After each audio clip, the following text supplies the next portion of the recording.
Let me tell you about one of the most remarkable stories ever told, the story of Noah. Picture this.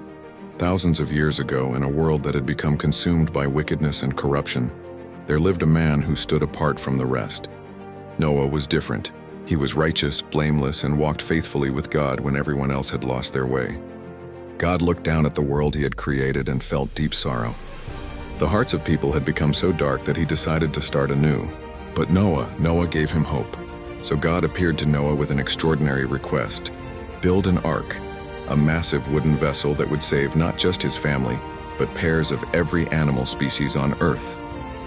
Now imagine being Noah for a moment.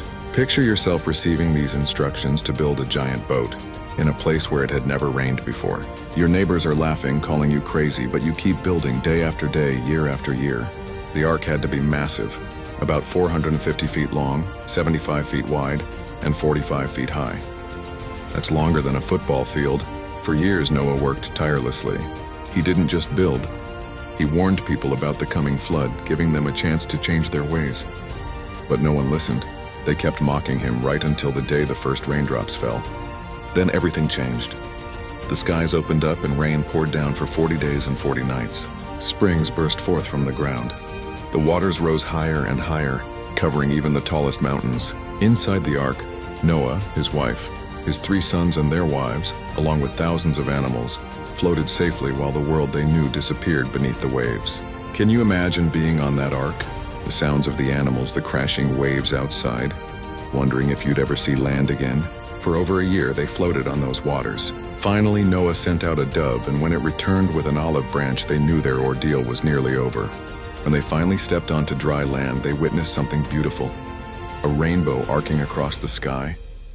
God had placed it there as a promise, a covenant, that he would never again destroy the earth with a flood. It was a new beginning, a fresh start for humanity. This story isn't just about a man who built a boat.